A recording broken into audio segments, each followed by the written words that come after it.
Olá, queridos amigos, estamos de volta com o Luz do Evangelho para mais um capítulo do Ceifa de Luz. Esse livro monumental, escrito por Francisco Cândido Xavier, ditado pelo Espírito de Emmanuel, seu guia espiritual. E hoje, meus amigos, é um capítulo de extrema importância para nós todos. Tem como título Caso Grave. E Emmanuel vai se utilizar de uma frase, de um versículo do Evangelho, onde o Senhor Jesus exclama o seguinte: o que é louco, esta noite será pedida a sua alma, e daquilo que você tem, daquilo que você acumulou, daquilo que você fez, a quem será destinado? Ou seja, pedindo para que nós prestemos atenção naquilo que nós estamos fazendo aqui na Terra, pedindo para prestar atenção naquilo que nós estamos doando aqui na Terra, o que é que nós temos feito com as oportunidades da vida, com as coisas da vida, com os bens materiais, enfim, o leque se abre. O caso é grave e nós precisamos pensar muito a respeito disso. Nosso querido doutor Aguinaldo fará então as primeiras considerações a respeito. Olha, quando o caso é grave, geralmente a gente pensa em levar para o pronto-socorro, não é? E quando chega lá e o paciente não está bem, vai para o CTI. E se não cuidar muito bem, ele vai morrer. Isso é o caso grave. Agora, o Emmanuel fez uma apologia, fez uma analogia ao mesmo tempo com a doença, falando daquelas pessoas que têm tudo para fazer tudo e não faz nada em momento nenhum.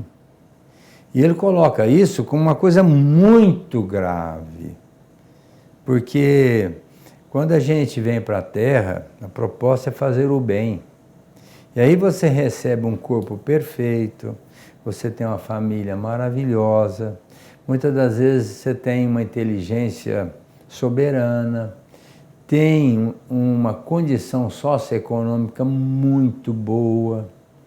Mas você chega aqui, ao invés de entender que nós viemos para fazer o bem, você pensa em fazer o bem só para você. Quer dizer, equivocadamente, porque a gente veio para fazer o bem para os outros.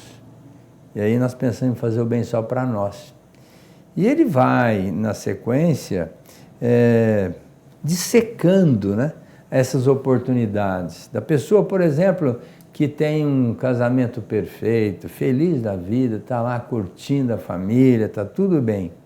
Quando ali do lado tem uma viúva que está em situação extremamente difícil, com aquela prole que, pela ausência do marido, ela ficou responsável por aqueles filhos, e às vezes, muitas das vezes não sabe nem o que dar de comida naquele dia para as crianças. E o Emmanuel fala que aquela pessoa que vem e tem tudo e não pensa na outra, isso é um caso muito grave.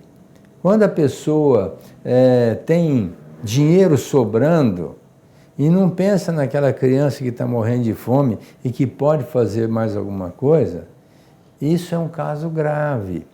E eu vou deixar até para o Navarro fazer mais algumas considerações de muitas outras situações em que a gente vem com possibilidade de fazer o bem, mas com possibilidade mesmo, tendo tempo suficiente, tendo condição de saúde, tendo condição financeira, tendo milhões de oportunidades, mas a pessoa fica dentro daquela redoma, dentro do seu mundo egóico e egoístico e não faz nada.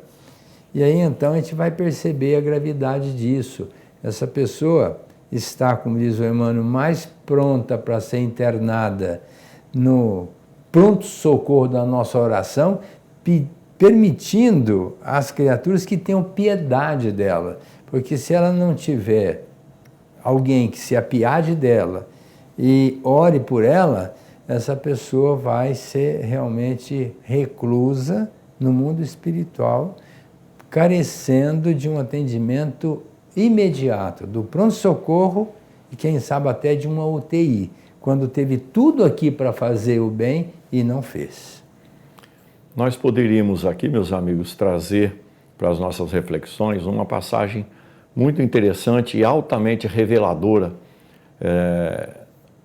trazida pelo Evangelho para nós todos.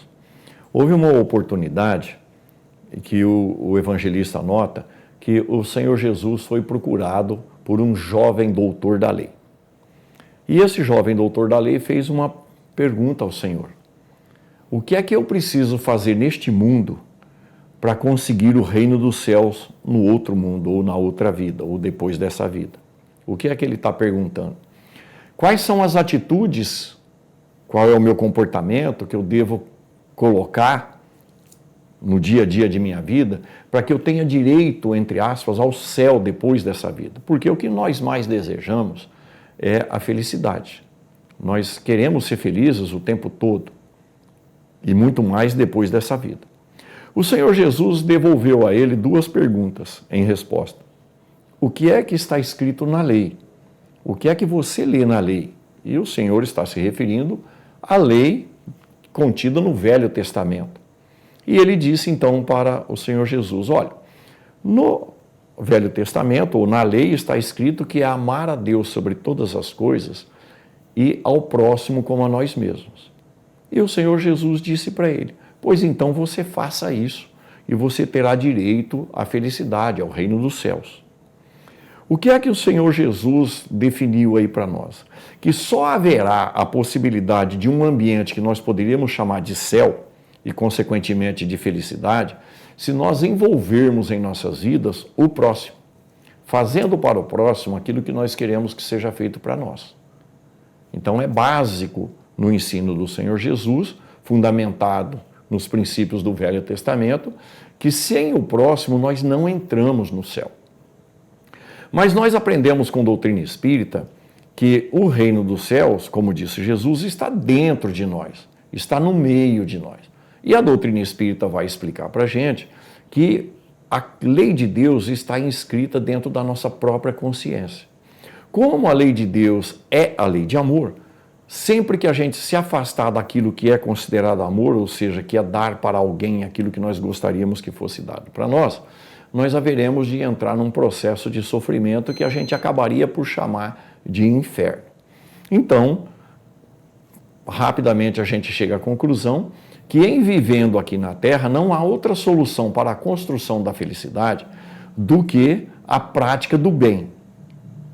E o próximo mais próximo sempre estará dentro da nossa família. Nesse sentido, nós precisaremos agregar mais duas orientações do Senhor Jesus de forma figurada. A primeira delas é quando ele fala da parábola dos talentos. E vamos aqui direto à interpretação. Por talentos são todas as possibilidades que nós recebemos da divindade maior de Deus, da providência divina, para vivermos aqui na Terra. Ele chama de talentos tudo aquilo que está ao nosso alcance e tudo aquilo que nós temos para executar o que está ao nosso alcance. Para uns foi dado 1 talento, para outros 2 e para outros 5 talentos. O que significa dizer que cada um de nós tem uma tarefa definida e uma ferramentaria definida para executar essa tarefa. E claro, nós seremos cobrados de acordo com aquilo que nós recebemos como tarefa. Então, quem recebeu 1 talento vai responder por 1 talento, quem recebeu 2 talentos por 2 e quem recebeu 5 por 5. A cada um é dado segundo as suas obras e, consequentemente, é responsável por elas. Mas o Senhor Jesus também vai dizer para nós outros da parábola dos trabalhadores da última hora, ou trabalhadores da vinha, conforme ele propõe, tem 2 nomes essa parábola. Nós temos sido chamados a tempo à renovação dos nossos espíritos na prática do bem.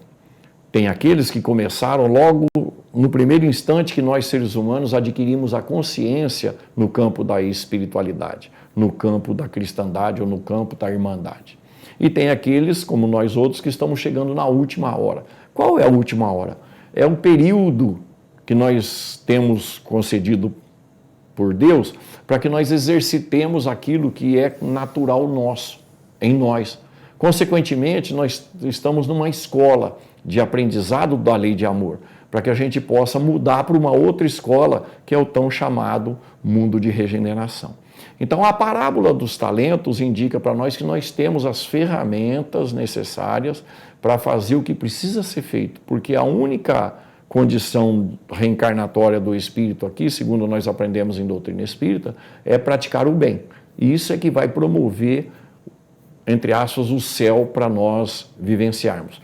Se nós não utilizarmos, se nós não adentrarmos isso, não haverá felicidade, haverá sofrimento, haverá dor. E aí a coisa fica realmente muito mais difícil. E nós estamos nessa iminência de demonstrar que já aprendemos a fazer o bem para adentrarmos um novo campo de escolaridade, um mundo de regeneração, para que a gente possa ser feliz mais rapidamente, porque é o que todos nós queremos. Agora, se eu quero ser feliz sozinho, juntando tudo para mim, querendo tudo para mim, isso ainda é uma demonstração muito clara de egoísmo fundamentada no orgulho, conforme propõe o Livro dos Espíritos. Lembrando aqui que o Emmanuel vai falar sobre aquelas pessoas que não querem ouvir a dor do outro, aquelas pessoas que não querem se incomodar com nada. Hoje a gente recebe muito em casa alguns cupons, né? Alguns boletos, né? De algumas instituições que fazem o bem para os refugiados, Cruz Vermelha, tem uma série de entidades que trabalham procurando minimizar a dor do outro. É uma oportunidade para quem tem condição financeira ajudar essas instituições, que logicamente elas precisam de nós para fazer isso, elas não fazem sozinhas, porque não tem como fazer um trabalho muito grande, porque a necessidade é muito grande diante da desdita alheia, e essas entidades procuram a nossa casa, procuram o nosso nome, às vezes o nosso trabalho, e mandam esses boletos. E a pessoa pega, rasga e joga fora. Ali está uma oportunidade de ajudar essas instituições que estão fazendo um trabalho muito bom, não é? E nesse momento, a gente fica sabendo de tantas dores que campeiam à nossa volta, e seria uma oportunidade muito boa para a gente desenvolver aí a caridade, o entendimento através da compaixão, da necessidade alheia e fazer alguma coisa.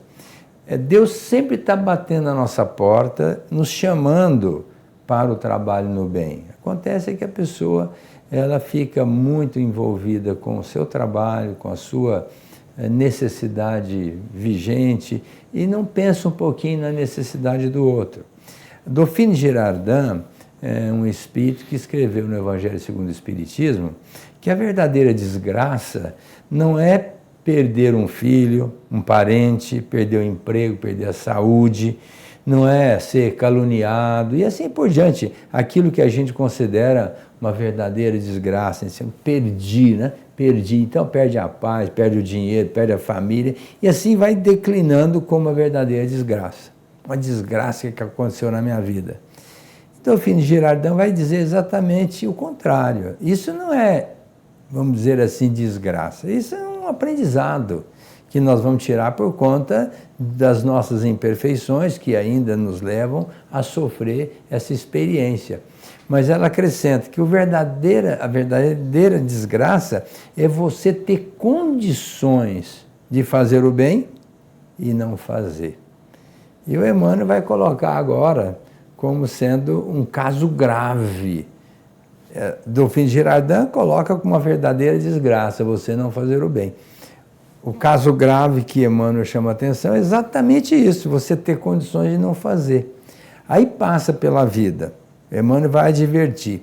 Aquela pessoa que está trabalhando sistematicamente no bem, a Divina Providência, analisando o karma dessa pessoa, os débitos que ela apresenta, se ela estiver trabalhando sistematicamente no bem, esse débito fica adiado, sem dia para se cumprir. E o que é que nós sabemos do nosso passado? Nada. Sabemos desse passado, dessa existência, mas das outras não sabemos. Às vezes amanhã nós temos que sofrer uma expiação tão grave. Mas se nós estivermos sistematicamente trabalhando no bem, Deus entendendo que nós estamos fazendo a coisa certa, Ele não vai nos colocar numa situação complicada que faria com que nós afastássemos do trabalho no bem. Pelo contrário, Ele vai fazer tudo para que a gente continue trabalhando, ajudando os outros, cumprindo essa tarefa de fazer o bem que nós trouxemos do plano espiritual para cá. Agora, como a gente não sabe qual será a nossa expiação amanhã, até por uma questão de bom senso, comece a fazer o trabalho agora. Quando a gente deveria ter começado lá atrás, para adquirir valores, merecimentos e evitar esse débito a ser consumado na nossa vida. Porque quando vem a dor, vem o sofrimento, você diz, meu Deus, o que eu fiz? Joguei pedra na cruz. Não. Às vezes nós poderíamos, como diz o Pedro, o amor cobra uma multidão de erros. Nós poderíamos ter mudado totalmente essa situação fatídica se nós estivéssemos trabalhando no bem. Daí o André Luiz colocar, se o malandro soubesse o quanto é bom ser bom, seria bom até por malandragem, né? Ou seja, se nós temos a oportunidade de fazer o bem, façamos agora. Não vamos deixar para depois, porque às vezes a gente fica igual o Curiango, amanhã eu vou, não é? Que é uma linguagem, vamos dizer assim, do pássaro, na interpretação folclórica, que amanhã eu vou. E o Paulo diz, hoje é o dia, você entendeu? Faça agora, não deixa para amanhã. Talvez amanhã, como diz Jesus, és louco. O que vai servir, isso que você angariou, que você fundamentou, para quem será destinado? Que para você já está indo embora. Hoje mesmo Deus vai pedir a sua alma pelo desencarne. E quantas pessoas que pensam em fazer latifúndio, riquezas homéricas, para dizer, aqui agora eu posso gozar a vida. Diz Jesus, quem ganhar a vida, perdê-la-á. E quem perder a vida por amor a mim, ganhá-la. Pensemos nisso. E nós nos iludimos muito facilmente com as coisas que chegam às nossas mãos aqui na Terra. Porque a gente acha que isso é um prêmio que Deus nos dá e quase sempre a gente acha que é porque nós temos competência para conquistar aquilo. Não cai uma folha de uma árvore sem que Deus o saiba. E todos os fios de cabelo de nossa cabeça estão contados. E Deus sabe muito antes da gente pedir o de que nos é necessário.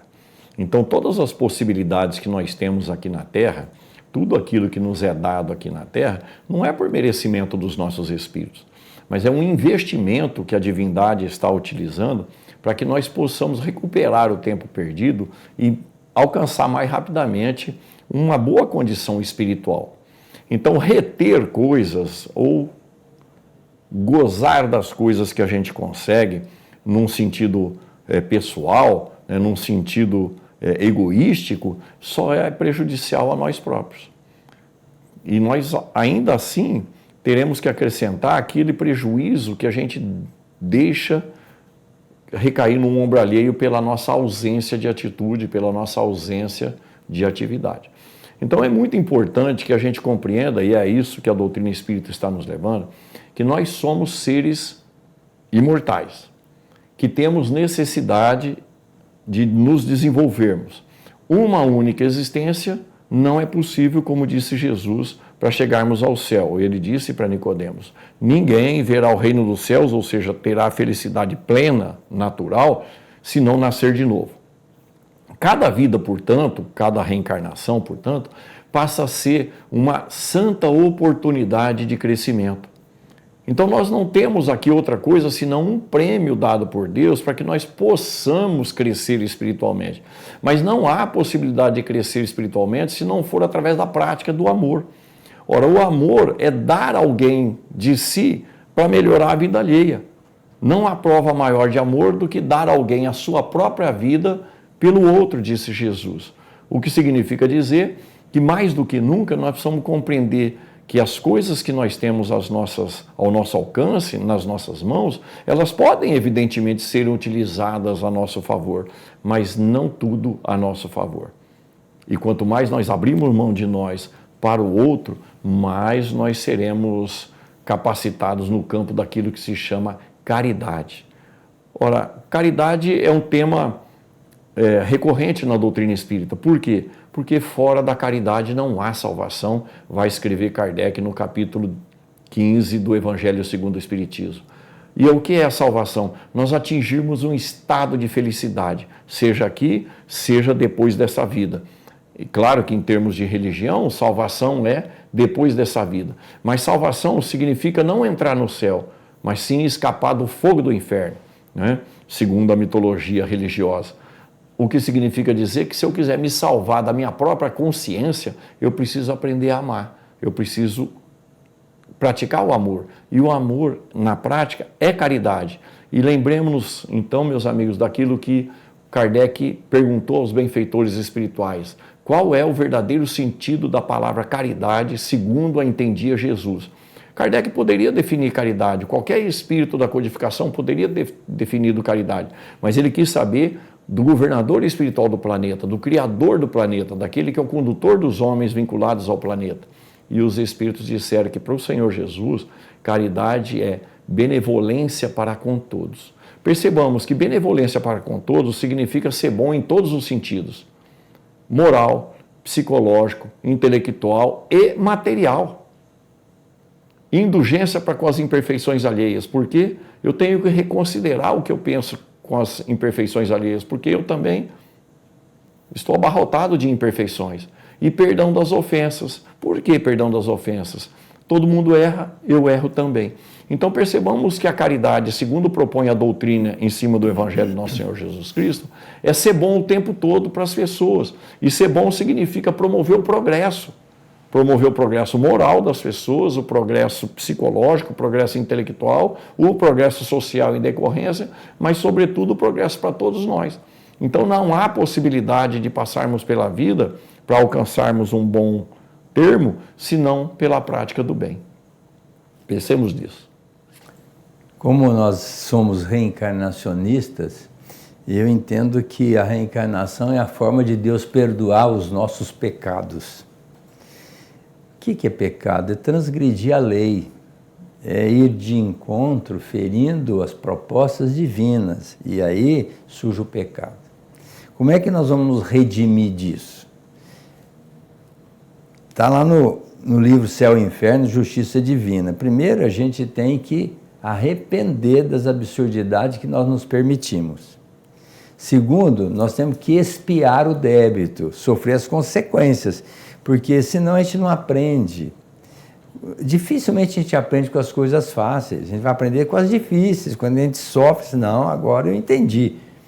E no final precisa reparar aquilo que nós fizemos de errado. Então, a reencarnação é uma forma que Deus usou para perdoar os nossos pecados.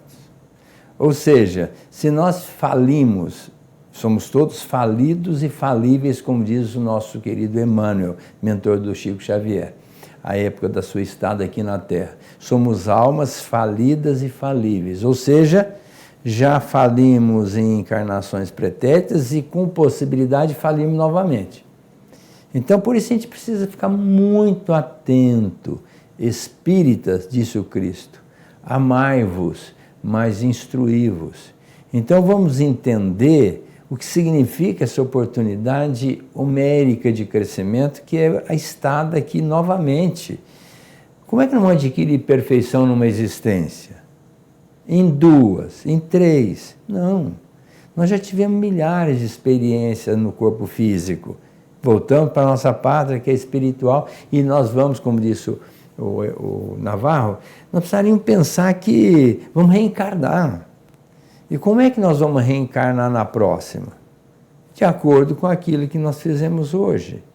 Então, quando um homem chegou para Jesus e disse assim, Senhor, fala com o meu irmão para ele dividir a herança comigo, porque naquela época a herança ficava para o irmão mais velho. Os outros irmãos mais novos não recebiam a herança do pai.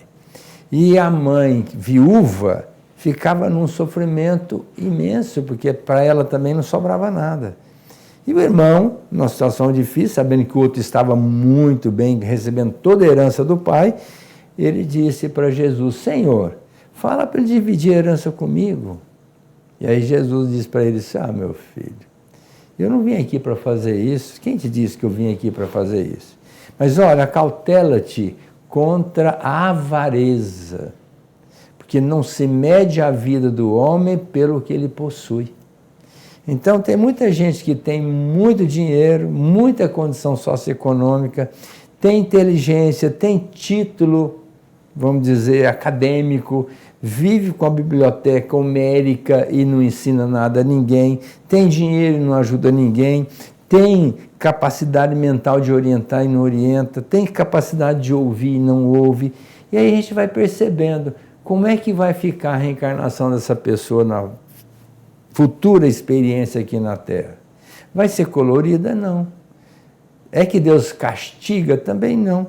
É uma condição que nós criamos, como disse o nosso Cristo, né? Senhor Jesus. Ele disse assim, a semeadura é livre, a colheita é certa, e a cada um será dado de acordo com as suas obras.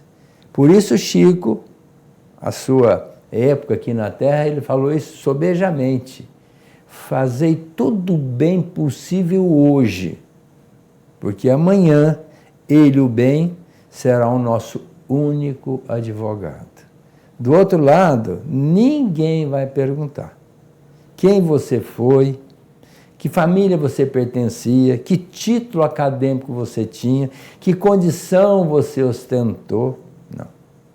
A única pergunta que vai ser feita, através da nossa própria consciência, que a gente vai analisar o que significa estar no mundo espiritual com as almas elevadas, nós vamos nos perguntar o que é que nós fizemos da nossa vida.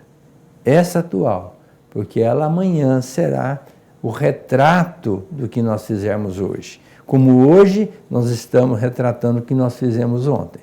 Se nós estamos sofrendo hoje é porque nós não nos construímos no passado. E se quisermos levar uma vida melhor amanhã, que usemos todas as nossas possibilidades de fazer o bem, porque essa é a tônica da nossa vida. Um grande abraço a todos, convidando vocês para estarem conosco na semana que vem, para mais um estudo à luz do Evangelho, desse livro maravilhoso chamado Ceifa de Luz.